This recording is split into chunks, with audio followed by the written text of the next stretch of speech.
Era um garoto que, como eu, se chamava Eliezer, e como eu, ele também gostava de ler textos religiosos. No meu caso, eu li a Bíblia, enquanto ele lia o Talmud. As semelhanças terminam aqui. Elie Wiesel, a versão inglesa do seu nome, em sua adolescência passou pela terrível experiência de ser prisioneiro dos campos de extermínio nazista. Ele deixou essas experiências registradas no livro A Noite, publicado pela primeira vez em 1958. Elie nasceu no seio de uma família judia de classe média e vivia junto com seus pais e irmãs em Szeged, uma prazível cidade da Transilvânia, cercada pelas montanhas dos Cárpatos e por densas florestas.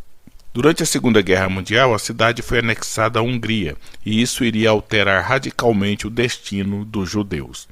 No verão de 1941, os habitantes de Szeged foram surpreendidos com a notícia de que o governo húngaro iria expulsar do país os judeus estrangeiros, ou seja, aqueles que, por algum motivo, não conseguiram obter cidadania húngara. Um dos expatriados foi Morse, o humilde zelador da sinagoga e amigo de Elie. Alguns meses depois, Morse retornou a Szeged e contou uma história aterrorizante. Mandaram-nos descer, mandaram-nos cavar grandes valas. Quando os deportados terminaram seu trabalho, os homens da Gestapo começaram o deles. Sem paixão, sem pressa, abater os prisioneiros que deveriam, um a um, se aproximar do buraco e expor a nuca. Bebês eram jogados para o alto e feitos de alvo para as metralhadoras. Morse só escapara porque fingira de morto. Ele percorreu centenas de quilômetros para avisar seus amigos do perigo nazista, mas, para seu desespero, ninguém acreditou no seu relato. A ideia de que os alemães fizeram um plano para a eliminação total dos judeus parecia ser absurda demais para ser crível. Mas em março de 1944, o exército alemão ocupou a Hungria em represália à tentativa do almirante Miklos Horthy de fazer um acordo de paz com os aliados. Imediatamente, os alemães colocaram em prática o plano de eliminação dos judeus húngaros. Em abril de 1944, cerca de 14 mil judeus de Szeged e das redondezas tiveram seus bens confiscados e passaram a viver em guetos. Um mês depois, os judeus foram colocados em vagões de trens e enviados para Auschwitz. Quando desembarcaram dos vagões, a sua mãe e sua irmãzinha mais nova foram levadas para a direita. Ele e seu pai foram para a esquerda. A direita significava câmara de gás e a esquerda, trabalho escravo. A última imagem que Elie teve da mãe foi vê-la afagando o cabelo loiro da irmã, enquanto se afastava. Muitos dos judeus até aquele momento ainda achavam que Auschwitz era apenas um campo de trabalho, mas um dos prisioneiros os alertou com rispidez. Estão vendo lá aquela chaminé? Estão vendo as chamas? Sim, estávamos vendo as chamas. Pois é para lá que vão ser levados. Lá é o túmulo de vocês. Ainda não entenderam? Seus jumentos não entendem nada? Vão jogar vocês no fogo, queimar, vocês vão virar cinzas. Elie estava com 15 anos quando se tornou um prisioneiro dos nazistas. Inicialmente, ele e seu pai ficaram em Bunawerk, um subcampo de Auschwitz. Como parte da estratégia de despersonalizar os indivíduos, ele teve o seu nome substituído pelo número A7713, que foi tatuado no seu braço. Logo ele teve que se adaptar à rotina do campo. Ao nascer do sol, os prisioneiros tomavam café preto e saíam marchando ao som de uma banda de música para o trabalho. Ao meio-dia, recebiam sopa como almoço e depois voltavam ao trabalho. Às 6 horas, retornavam marchando para o campo e esperavam a contagem dos prisioneiros por meio de uma chamada. Depois era servido um pão e às 9 horas eles iam para a cama. Todos os dias, a mesma coisa. Os indivíduos se adaptam às circunstâncias, por mais terríveis que elas sejam. No primeiro dia, Elie recusou a sopa. Depois de alguns dias, passou a achá-la maravilhosa.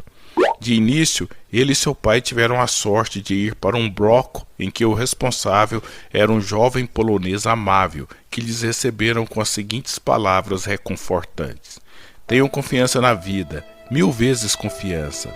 Expulsem o desespero e estarão afastando a morte. O inferno não dura eternamente. Mas logo ele foi destituído, justamente por ser amável demais. No campo, a amabilidade era exceção e a brutalidade a regra. Os nazistas escolhiam os prisioneiros mais grosseiros para serem os capos, os encarregados de vigiar os outros. Um desses capos, chamado Idek, era um homem violento e um dia, sem motivo algum, desferiu pancadas em Eli até arrancar sangue. Outro dia, espancou seu pai com uma barra de ferro e ele foi obrigado a vê-lo apanhar sem dizer nada. E o pior, ainda ficou com raiva do próprio pai por ele não ter evitado o surto de Idek. O campo o estava transformando num ser mesquinho. Mas o fato é que Idek se irritava por qualquer coisa. Só porque Eli o viu namorando uma polonesa, ele o castigou publicamente com mais de 20 chibatadas, ao ponto do menino desmaiar de dor. No campo, era cada um por si. Até Franek, um contramestre simpático e inteligente, fez com que Eli lhe desse a sua coroa dental de ouro, sob a chantagem de castigar o seu pai. A insegurança em relação à vida era total. A qualquer momento, os nazistas podiam fazer uma seleção para eliminar os prisioneiros em piores condições físicas. Eli passara por uma desta seleção e riu feliz por ter escapado da morte. Mas logo chorou ao saber que seu pai havia sido um dos escolhidos para morrer. Foram dias de angústia, mas houve uma segunda triagem e seu pai, por um triz, escapou da morte.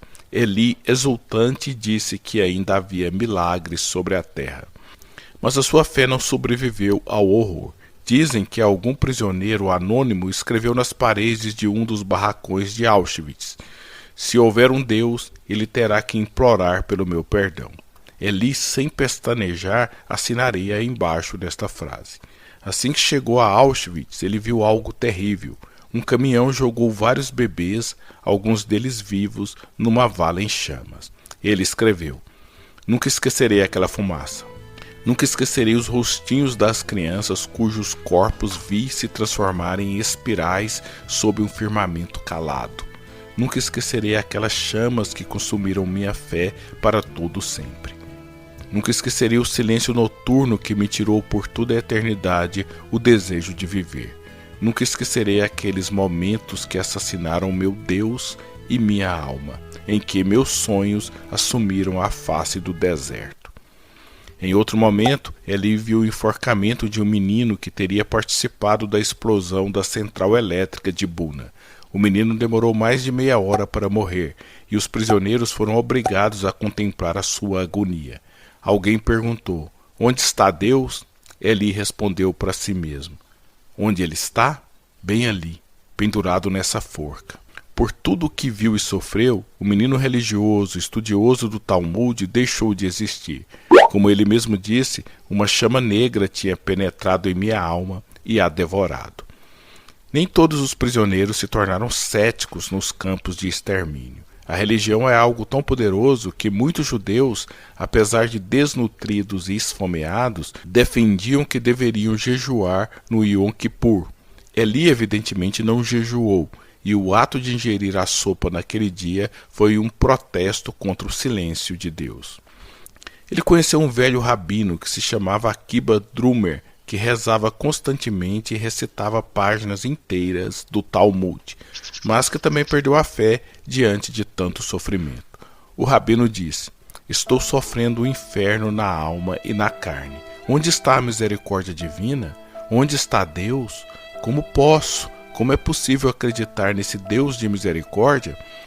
O rabino Eli Wiesel, Primo Levi, Magda Eger, a irmã de Edith Eger, são exemplos de pessoas que não conseguiram conciliar sua fé na justiça de Deus com o que presenciaram em Auschwitz.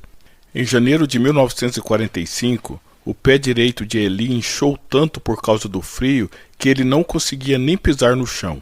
Por isso foi operado em condições precárias por um bondoso médico judeu. Enquanto estava se recuperando na enfermaria, os nazistas começaram a evacuar Auschwitz por causa do avanço das tropas russas. Os doentes poderiam ficar no campo, mas Eli não acreditou que os alemães deixariam alguém vivo e resolveu ir junto com os outros. Ele e seu pai enfrentaram a terrível marcha da morte. Os que não aguentavam o ritmo da caminhada eram sumariamente abatidos pelos guardas alemães. Eles caminhavam em meio ao frio, à fome, o esgotamento físico. O esforço era tão grande que, quando paravam para descansar, muitos dormiam e morriam congelados na neve. Durante o percurso, eles ficaram 3 dias sem comer e sem beber. Nos dias que estou gravando esses vídeos sobre o Holocausto, estou ficando cerca de 16 horas sem comer. Não é um jejum de natureza religiosa, é apenas para sentir um pouco mais de perto a privação que os sobreviventes passaram. Nessa situação, eu já senti a dor no estômago e a dificuldade de concentração. Imagine o que os sobreviventes passaram. Depois, os prisioneiros foram embarcados nos vagões de trem. Quando o trem parava nas estações, as pessoas jogavam pedaços de pão e eles brigavam uns com os outros como animais. Cerca de 100 pessoas embarcaram no vagão que estava Eli. No final, apenas 12 desembarcaram vivas. Eles finalmente chegaram a Buchenwald, um campo de trabalho forçado no território alemão.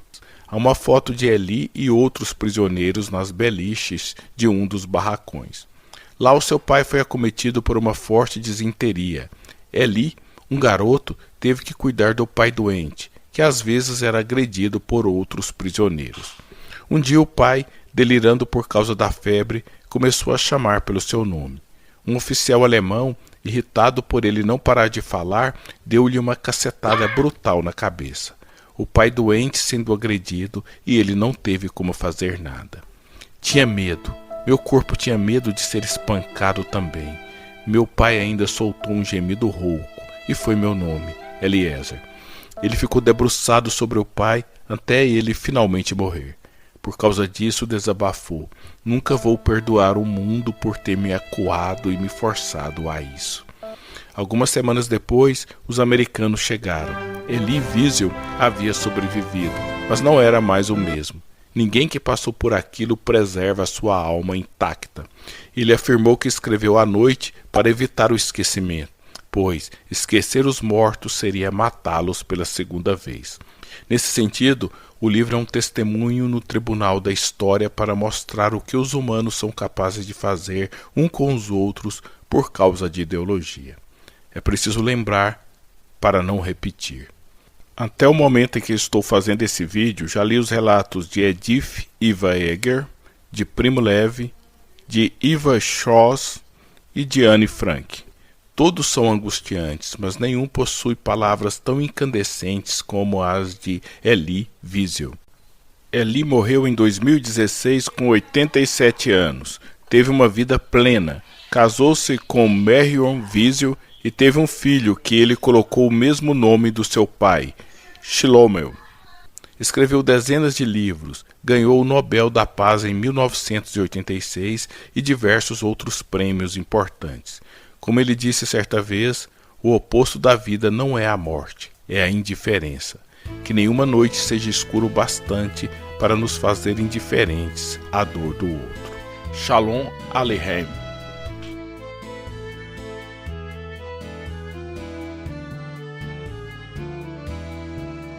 Olá, se você gosta desse tipo de vídeo, você é uma pessoa diferenciada e inteligente. Então, venha fazer parte do clube, inscreva-se no canal. Eu sou o professor Eliezer e agradeço pela atenção.